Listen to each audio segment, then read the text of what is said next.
Ladies and gentlemen, let me tell y'all something. Sometimes in life, you gotta flip the script on people. You hear me? You ever had somebody walk out on you, leave you hanging, ghost you like Casper, and then expect you to fall apart?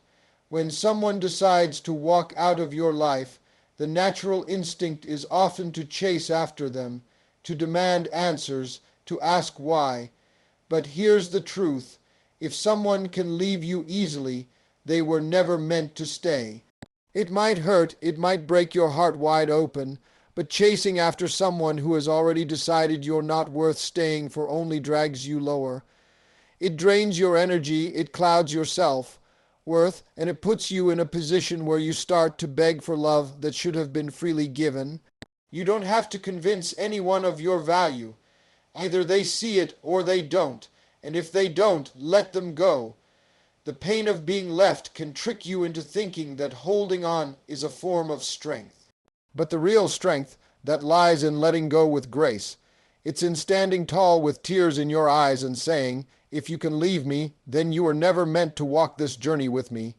People often confuse attachment with love. But real love doesn't leave you wondering where you stand. It doesn't ghost you. It doesn't ignore your worth. So when someone walks, don't run after them. That ain't your person. That's your lesson. And let's be real, chasing someone who's walking away usually doesn't bring them back in the way you want. If they do return, it's often not out of love, but guilt, comfort, or convenience. You become a backup plan, a maybe, a second choice, and you are asterisk nobody's asterisk second choice.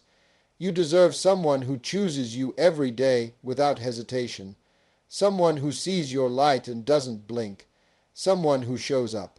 Now, this ain't about bitterness, it's about boundaries. It's about understanding that when someone leaves, it clears space for someone better, someone who aligns with the love you're ready to give and the respect you deserve in return.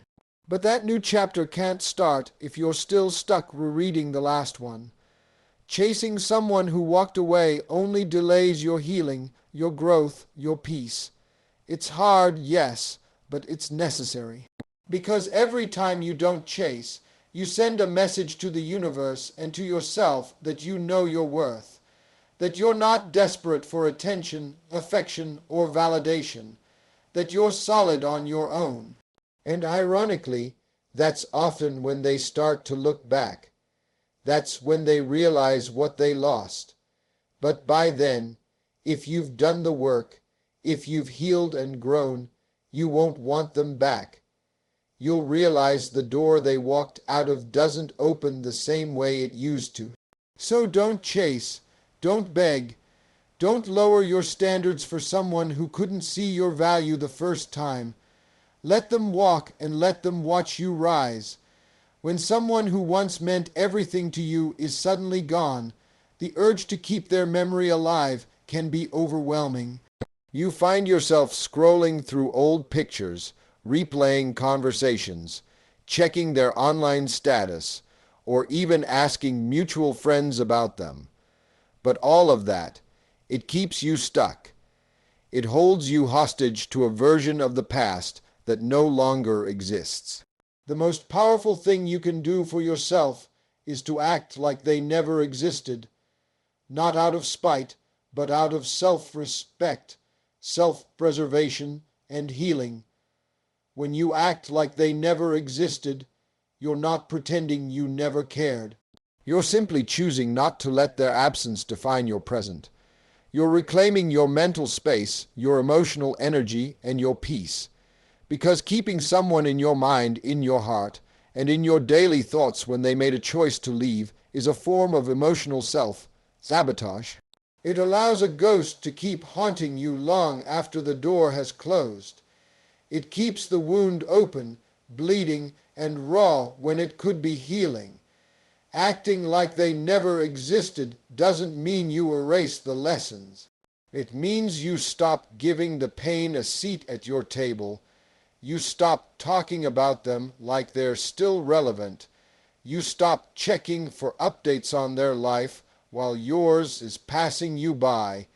You cut off the energetic cord that keeps dragging you back into a chapter you were meant to close. And when you do that, you free yourself. You make space for peace, clarity, and new beginnings. It's not cold, it's courageous, because let's be honest, holding on is easy. Obsessing is easy, but walking away and truly detaching from someone you once loved, that takes strength, that takes discipline, that takes deciding every day that your future deserves more attention than your past. You don't need closure from them. You don't need one last text or one final apology. What you need is to look in the mirror and say, I matter more than someone who chose to let me go. And then act like it. That means no more birthday messages, no more checking who they're with or if they miss you. It means taking their name out of your vocabulary, letting the silence speak louder than words ever could. The truth is, nothing shakes a person more than realizing the one they left behind is thriving without them. When you stop reacting, stop caring, stop watching, they start wondering. When you act like they never existed, they begin to feel invisible. And ironically, that's when they often come back not because they've changed, but because they realize they no longer have access to you. But by then, if you've done the real work, if you've healed, elevated, and remembered who you are, their return won't matter. You'll have outgrown what they represented. So act like they never existed, not to get them back, but to get yourself back. That's the real win. There's nothing more powerful than the glow-up that comes after heartbreak. When someone walks away from you, whether it's a relationship, a friendship, or a situationship, you have two choices. Let it break you or let it build you. And the most satisfying response isn't revenge, anger, or a dramatic clapback. No, the most powerful move you can make is to better yourself in every area of your life. Let the pain push you to level up mentally, emotionally, physically, spiritually, and financially. That's the glow up. That's how you win. The glow up isn't just about looking good, though let's be clear, that's part of it. Go ahead and hit that gym, upgrade your wardrobe, take care of your skin, get your sleep right, and walk out of the house looking like confidence itself. But the real glow up runs deeper. It's about the energy you give off. It's about healing your heart, setting new boundaries, learning to love yourself on a level that doesn't need external validation. When you stop pouring into people who never poured back and start investing in yourself, everything changes. Start by feeding your mind. Read books that inspire you, learn skills that sharpen you, surround yourself with people who elevate your mindset. You can't glow up if your environment stays dark. Cut out the toxic circles, the drama, the noise. Focus on you like your life depends on it, because it does. When you focus inward and start building your character, discipline, and self-worth, the outside starts to reflect it. Your walk changes, your talk changes. People can see the difference before you even say a word. Let the gym become therapy. Let journaling become release. Let quiet moments become clarity. This is your time to upgrade. Not for them, not to prove a point, but to become who you were always meant to be without the weight of someone who couldn't handle your shine. And here's the best part. The more you grow, the less you even think about the one who left. They become smaller in your story, while your life becomes larger than anything you shared with them. People will notice. The ones who doubted you, the ones who hurt you, they'll see the change. They'll see the glow. They'll wonder what happened, and if they come back, it won't be because of who you were when they left. It'll be because of who you became in their absence. But by then, you'll be so far ahead, so in love with your own peace, you won't even consider going backward. That's what the glow-up does. It realigns your focus, restores your power, and reintroduces you to yourself. You stop begging to be chosen because you've already chosen **, you **. So take the pain, take the silence, take the lesson, and turn it into progress. Glow up so loud that they feel it in their soul, even in your absence. That's how you move. That's how you rise. Silence is one of the most powerful tools you have when someone hurts you, disrespects you, or walks away thinking you'll crumble without them. In a world that constantly demands a reaction, a reply, a post, a clapback, choosing silence isn't weakness. It's control. It's strength. It's the art of saying everything without saying a single word. When you stop engaging, stop explaining, and stop chasing, you shift the dynamic. You take back the power. See, people expect noise. They expect drama. They expect you to argue, to cry, to demand closure. But when you go quiet, that's when they get uncomfortable. That's when they realize they don't have the same control they thought they had. Silence tells them, asterisk, you're no longer worth my energy. Asterisk, it doesn't come from bitterness, it comes from clarity. From understanding that not everyone deserves a response. Not every betrayal needs a confrontation. Not every ending requires a final conversation. Sometimes the most mature thing you can do is simply walk away, no explanation, no show, no grand announcement. Just leave, and when they look back expecting you to be there waiting, they'll find space, emptiness, a silence that speaks louder than any argument ever could. Because when you stay quiet, you're not giving them more to feed their ego. You're not letting them live rent, free in your head.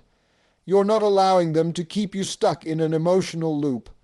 Silence is peace, and peace is priceless.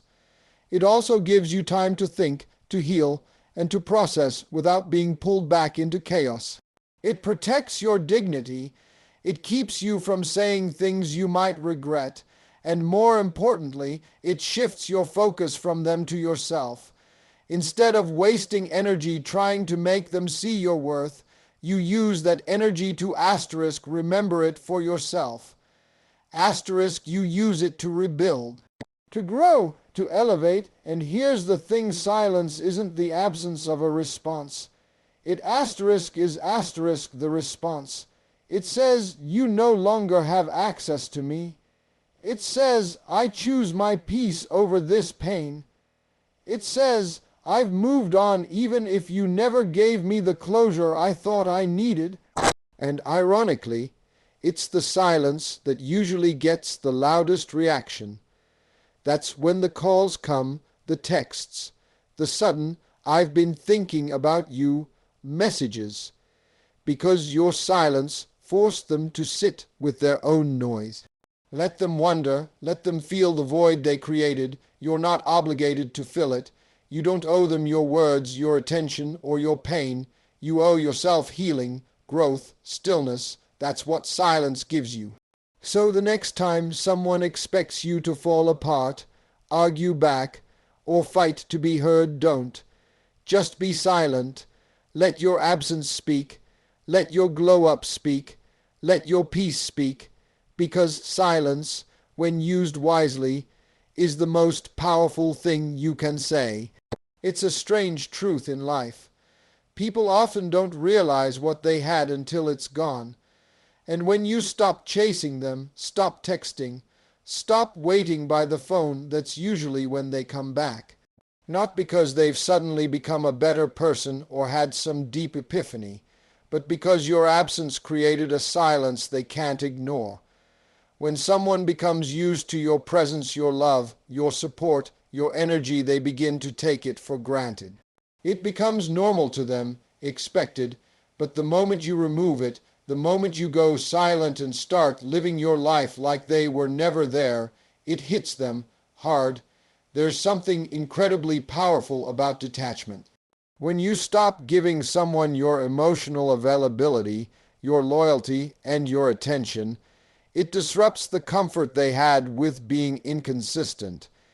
You see, when you were constantly checking in, showing up, and staying emotionally invested, they didn't feel the need to reciprocate.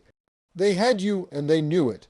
But the second that changes, the moment you start focusing on yourself, and they realize they no longer have that access, that's when reality sets in. They might come back slowly, testing the waters, a "hey stranger" text, a story reaction, a casual like on your post. They'll pretend it's casual, but what they're really doing is checking to see if the door is still open. Because now you're not the same person they left behind. You've grown, you've evolved, you've proven to yourself that you don't need them to thrive, and that's attractive. That energy of independence and self-worth, that's magnetic. But here's what you need to remember. Just because they come back doesn't mean they deserve a spot in your life again. Don't let someone's sudden interest fool you into thinking they've changed. Often, they come back because they miss the benefits, not because they're ready to give you what you deserve. They miss the attention. They miss the comfort. They miss being wanted. But missing you and being ready for you are two very different things. The real test isn't whether they return. The real test is whether you're still willing to settle for what made you suffer in the first place. You've already survived the storm they brought. You've rebuilt your confidence, your peace, your momentum. Are you willing to risk all of that just to see if they've changed? Or are you going to keep growing, keep glowing, and keep walking forward? Let their return be a reminder, not a restart. A reminder of why you had to walk away. A reminder of how far you've come. And a reminder that when people show you who they are the first time, believe them. They'll come back. Almost always they do. But by then, your life will be so full, your heart so whole, and your peace so strong, you'll realize you don't need what you once begged for. That's the power of walking away and never looking back. When someone who once left you suddenly wants to return, it can stir up a storm of emotions, confusion, nostalgia, maybe even hope. But this is the moment where your growth is tested. It's easy to fall back into what's familiar, to romanticize the good memories and forget the pain. But you didn't come this far just to go backwards. You didn't rebuild yourself just to hand the keys to your peace back to the person who once shattered it. When the door is closed, it needs to stay closed. Because what's behind it already showed you it wasn't strong enough to stay, love you properly, or treat you with the respect you deserve. When they come back, they'll usually come with nice words, apologies, explanations, promises. They'll tell you they've changed, that they miss you, that they've been thinking, and maybe some of that is true. But don't mistake regret for growth. Regret is about them. Growth is about action. And if they couldn't give you love, consistency, or clarity when they had you, what's really changed now? You see, people miss comfort. They miss the version of you that was always there, always trying, always giving. But you're not that person anymore. You evolved through pain, through silence, through letting go. And now the version of you that stands tall is someone who knows their worth.